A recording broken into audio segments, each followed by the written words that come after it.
Now things are getting serious. अब हमारे पास सिर्फ 3 महीने हैं बोर्ड एग्जाम 2026 के लिए, और अगर अब तक आपको टेंशन नहीं हो रही थी तो चांसेस आर कि अब होनी शुरू हो गई है। Now I know I keep saying कि बोर्ड इतना बड़ा हुआ नहीं है, उससे डरने की जरूरत नहीं है, प्रोवाइडेड आप कंसिस्टेंटली एटलीस्ट पढ़ाई तो कर रहे हो। बट अगर आप उस कैटेगरी में आ गए हो जो पढ़ाई ही नहीं करते हैं, तब आपको थोड़ी थोड़ी टेंशन तो अब लेनी पड़ेगी, थोड़ा सा स्ट्रेस अब आपको हो जाना चाहिए, unless of course you're okay with failing or not performing well, which is can also be the case for some of you। लेकिन अगर आप चाहते हो कि आपके decent marks आ जाए, आपको अपनी मनचाही स्ट्रीम मिल जाए नेक्स्ट ईयर, एंड समाज में थोड़ी सी आपकी जो भी है, तो उसके लिए हमारे जो 3 महीने हैं अब वो बहुत इंपॉर्टेंट हो गए हैं। और मैं आपको बहुत सिंपल तरीके से बताने वाली हूँ कि आपको अब इन 3 महीनों को कैसे अप्रोच करना है। टारगेट है हमारा CBSE class 10 2026 board exams, and even if it's not a हवा, आपको डरने की जरूरत नहीं है, but take it up as a challenge. मुझे तो बहुत मजा आता है कि मैं अपने आप को एक चैलेंज देती हूँ कि भाई इतने महीनों में मुझे ये करके दिखाना है, ये स्किल सीखना है, ये एग्जाम टॉप करना है।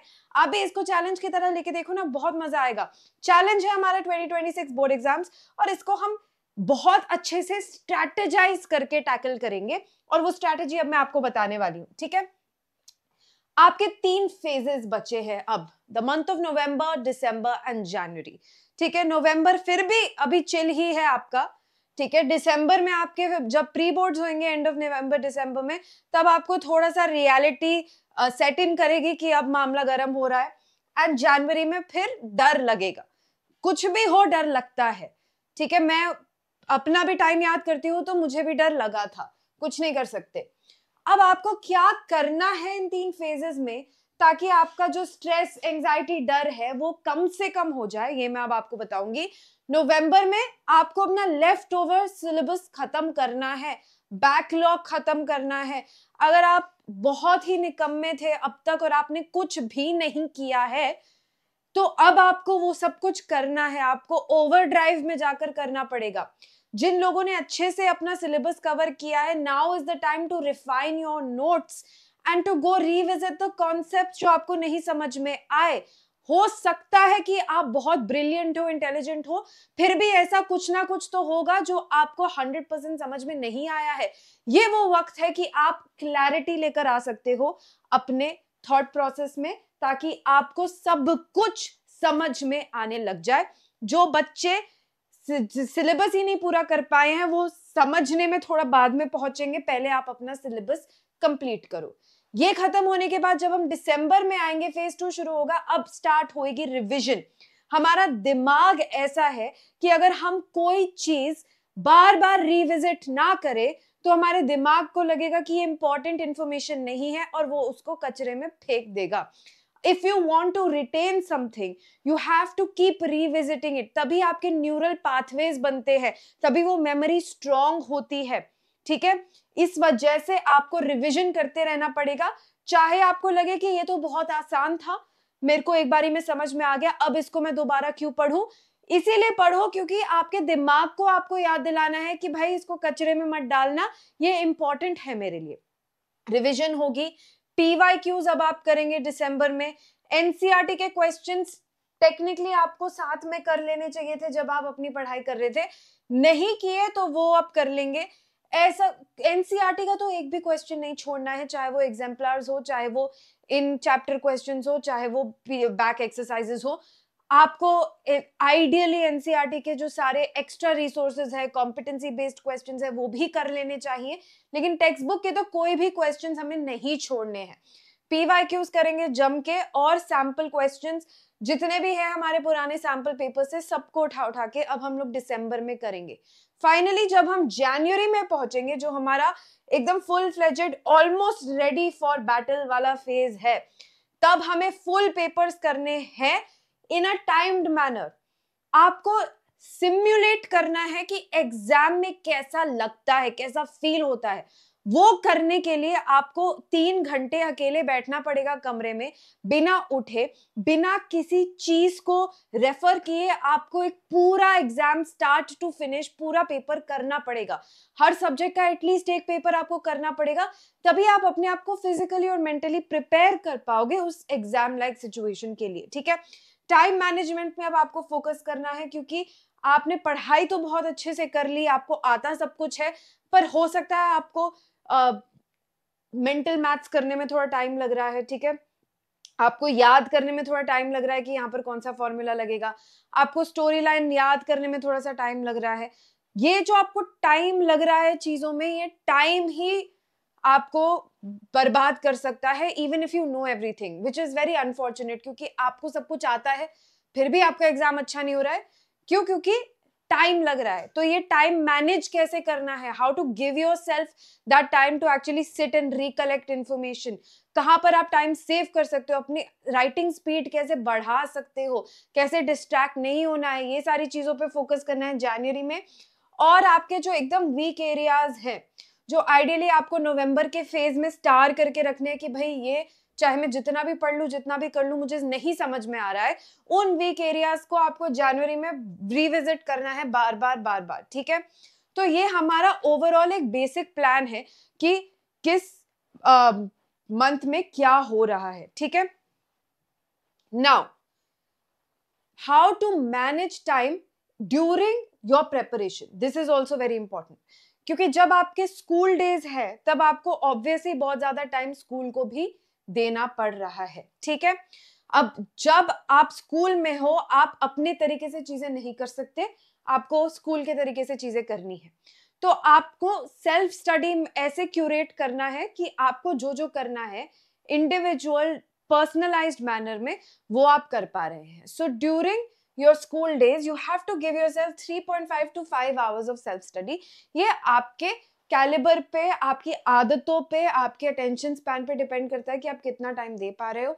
Also it depends upon how much time you actually require. अगर आप ऐसे हो जिसको टाइम लगता है पढ़ने में, तो आपको हायर साइड पे देना पड़ेगा, अगर आप जल्दी जल्दी कर लेते हो तो लोअर साइड पे देना पड़ेगा, ठीक है। ये this also depends on how active and refreshed you are feeling after school, ठीक है। नेक्स्ट हमारे हो जाते हैं हॉलीडेज। अब इनका हमें फायदा उठाना है, हॉलीडेज कंप्लीटली हमारे हाथ में होती है। तो यहाँ पे आपको 5 to 7.5 hours of self study करना है। लेकिन ये मत सोचना कि अगर मैं 5 घंटे रोज नहीं कर पाया या मैं 7 घंटे रोज नहीं कर पाई सैटरडे संडे को, तो मैं बर्बाद हो गई हूँ, अब मेरा कुछ नहीं हो सकता। ये नहीं सोचना है। अगर आप 2 घंटे भी कर रहे हो लेकिन कंसिस्टेंटली कर रहे हो तो वो मच बेटर है। इंटेंसिटी हम लोग बर्स्ट्स में दिखा सकते हैं। फॉर एग्जाम्पल, मैंने एक दिन जम के 12 घंटे पढ़ाई कर ली, लेकिन नेक्स्ट डे मेरे में कोई एनर्जी ही नहीं होगी पढ़ाई करने की। इसीलिए intensity comes in bouts, but consistency takes you ahead. Consistency intensity से हमेशा बहुत बहुत बेटर है। So make sure you are consistent. Make sure कि अगर आपके पास टाइम नहीं है, आपकी कोई और कमिटमेंट है, तो भी आप कम से कम 1-2 घंटे तो पढ़ ही रहे हैं। पढ़ाई को अबैंडन नहीं करना है, ठीक है। All right. Now I can give you a timetable that you can follow. आप उसको word to word follow कर सकते हो, लेकिन उससे आपको कोई बेनिफिट नहीं होने वाला है, ठीक है। तो परफेक्ट टाइम टेबल बनाने के लिए आपको एक चीज करनी पड़ेगी जो कि बहुत आसान है। रात को सोने से पहले आप बेड पे लेटे लेटे भी कर सकते हो, और इसको कहते हैं इंट्रोस्पेक्शन। आपको जेन्युइनली इंट्रोस्पेक्ट करना है कि भाई कौन सा सब्जेक्ट है जिसमें सही में मेरा डब्बा गुल है। मतलब मैं कुछ भी कर लूं, मुझे नहीं समझ में आता। आप अपने आप से ये बातें मत छुपाओ। दुनिया से छुपा सकते हो, प्रिटेंड कर सकते हो, एक्टिंग कर सकते हो कि मुझे तो ये आता है समझ में, मैं बहुत इंटेलिजेंट हूँ। अपने आप से झूठ मत बोलो, अपने आप से मत ये छुपाओ। इंट्रोस्पेक्ट करो कि क्या है जो मुझे नहीं आता है और क्या है जिसमें मैं कॉन्फिडेंट हूँ, और आपको उस के हिसाब से अपना टाइम टेबल बनाना है। मेरे हिसाब से या किसी और यूट्यूब टीचर के हिसाब से, अपने स्कूल के टीचर के हिसाब से, अपने बेस्ट फ्रेंड के हिसाब से, अपने मम्मी पापा के हिसाब से नहीं बनाना है, अपने हिसाब से बनाना है। सबसे ज्यादा टाइम आप उस चीज को दोगे जो आपका वीकेस्ट एरिया है, और सबसे कम टाइम उसको दोगे जो आपका स्ट्रॉन्गेस्ट एरिया है। जो स्ट्रॉन्गेस्ट एरिया है उसको भूल नहीं जाना है, लेकिन ऑब्वियसली वीकेस्ट एरिया को ज्यादा टाइम देना है। सबके दिमाग अलग होते हैं, इसीलिए किसी को भी एक स्टैंडर्ड टाइम टेबल नहीं मिल सकता। बट अगर हम थोड़ा सा जनरलाइज करें, जनरल पॉपुलेशन को ऑब्जर्व करते हुए, तो ये इतना टाइम आपको लगभग इन सारे सब्जेक्ट्स को देना है। अब मैथ्स में क्योंकि रेगुलर प्रैक्टिस रिक्वायर्ड होती है, इसीलिए उसको आपको 1 to 1.5 आवर्स तो देने ही है। साइंस में आपको थोड़ा लंबा टाइम लगेगा क्योंकि हर कॉन्सेप्ट को समझने में टाइम लगता है, ठीक है, चाहे वो इजी भी हो, स्ट्रेट फॉरवर्ड भी हो, जो प्रोसेस है वो सिंपल भी है, लेकिन उसको समझने में टाइम लगेगा, तो यहाँ पर आपको 2 घंटे लगाने पड़ेंगे। इंग्लिश में आपको 45 मिनट्स टू 1 आवर चाहिए। लिटरेचर कवर करने के लिए टाइम चाहिए। देखो इंग्लिश ऐसी चीज है, लैंग्वेज, इनफैक्ट हिंदी भी ऐसी चीज है जो आपको अगर आती है तो आप एग्जाम में बहुत अच्छे से परफॉर्म कर सकते हो, नहीं आती है तो भी थोड़ी सी मेहनत करके मार्क्स लेकर आ सकते हो। यहाँ पर टाइम सिर्फ लिटरेचर के चैप्टर्स पढ़ने में लगता है, और अगर कोई ग्रामर का कॉन्सेप्ट नहीं आता उसको कवर करने में लगता है। अदरवाइज राइटिंग और रीडिंग कॉम्प्रिहेंशन के लिए आप एक्चुअली टाइम लगा के प्रिपेयर नहीं कर सकते, वो आपका डे टू डे लाइफ में साथ साथ चलता है। सोशल साइंस में आपको सबसे ज्यादा टाइम इसीलिए देना पड़ेगा क्योंकि बहुत हाई वॉल्यूम है, पढ़ने को बहुत कुछ है, बहुत सारा कुछ हो रहा है, ठीक है। So just because of the sheer volume SST takes time, and Hindi, like I explained for English, it is the same thing. Okay, so generally this works for people. If you want to tweak it, then obviously you should tweak it. All right? Okay, now coming to our detailed plan, month 1, phase 1, November. आपको अपने आप से ये सवाल पूछने हैं और आपको genuinely शीशे के सामने खड़े होके अपने आप को इनके सच्चे सच्चे जवाब देने हैं। Have I read NCERT completely in a detailed manner at least once? क्या मैंने एटलीस्ट एक बारी पूरी NCERT पढ़ी है? आइडियली 2 बारी होना चाहिए, पर क्या एक बारी पूरी पढ़ी है एंड टू एंड? क्या मैं सारे क्वेश्चंस NCERT के सॉल्व कर सकता हूं या कर सकती हूं? अगर मुझे किसी और को कोई भी कॉन्सेप्ट एक्सप्लेन करना पड़े, कोई मुझसे पूछे कि भाई ये समझा दो, क्या मैं वो समझा सकती हूँ?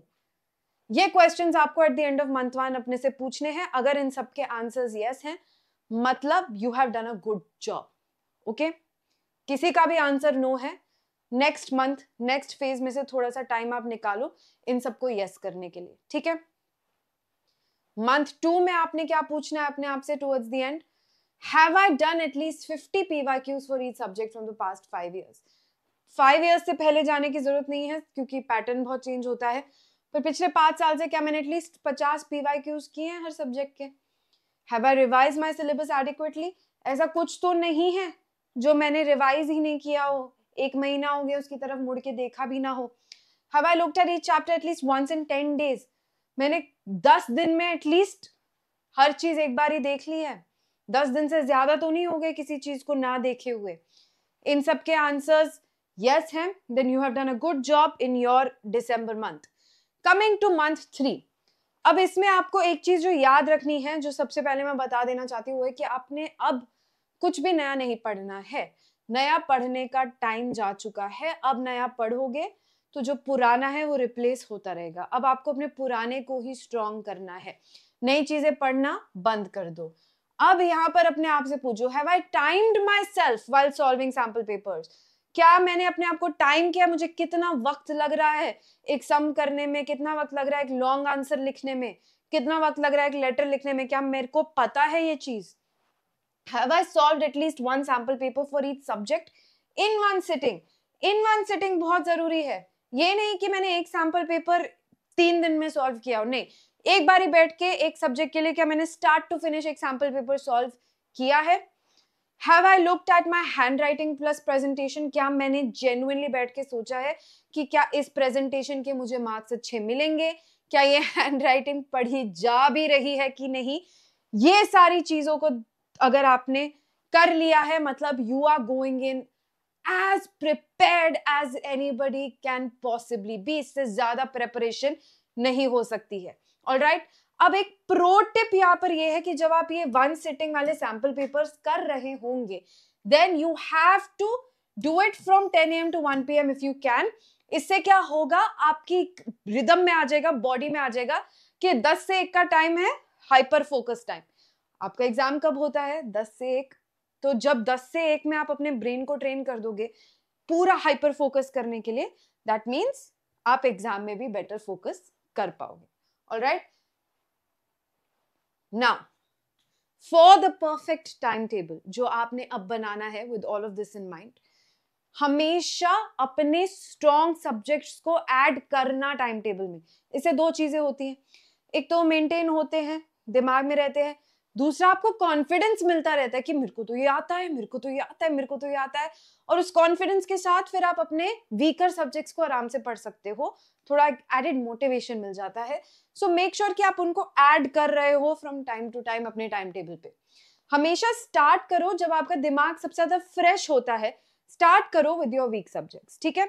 और उसके बाद जब आपको लग रहा है कि अब डिप हो रहा है, अब बोर हो रहा है, अब अजीब सा लग रहा है, लो सेल्फ एस्टीम हो रही है, तब अपना स्ट्रॉन्ग सब्जेक्ट ऐड कर दो, कॉन्फिडेंस वापस आएगा। Break down your scary topics, इसका मैं आपको सबसे बढ़िया एग्जांपल दे रही हूँ। स्कैरी टॉपिक्स को कैसे ब्रेक डाउन करना है, कुछ बहुत लंबा है, कुछ बहुत ओवरवेलमिंग है, मैं आपको उसके 10 मिनट्स या ज्यादा से ज्यादा 15 मिनट्स में एक्सप्लेनेशन प्रोवाइड कर रही हूँ, चाहे वो इंग्लिश के चैप्टर्स हो, चाहे वो एसएसटी के चैप्टर्स हो, ठीक है। एसएसटी इंग्लिश दोनों के मैं आपको प्रोवाइड कर रही हूँ। ये स्कैरी टॉपिक्स को ब्रेक डाउन करने का तरीका, यहाँ यूट्यूब का जो मीडियम है आपके बहुत काम आएगा। ऐसे ही आप अच्छे टीचर्स ढूंढ लो जिनकी बात आपको, कहीं भी बात आपको अच्छे से समझ में आती है बाकी सब्जेक्ट्स के लिए, उनके छोटे वीडियोस देखो जिसमें वो आपको शॉर्ट में समझा रहे हैं। आपको जब शॉर्ट में समझ में आ जाएगा, ऑटोमेटिकली आप कॉन्फिडेंट फील करोगे, और फिर जब आप क्वेश्चंस के आंसर्स दे पाओगे based on those short videos, then you will feel that you have accomplished something. उसके बाद टाइम बचता है तो आधे घंटे की वीडियो भी देखो, 1 घंटे की वीडियो भी देखो। स्टार्ट विद ब्रेकिंग डाउन, जिसमें आपको डर लगता है उन चीजों की बात कर रही हूँ, ठीक है।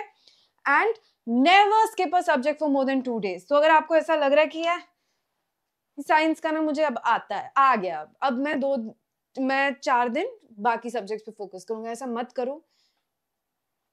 एक दिन स्किप कर लिया चलेगा, पर कहीं ना कहीं कुछ ना कुछ ऐड कर दो ताकि आपका रिदम बना रहे, रिदम को ब्रेक नहीं करना है, ठीक है।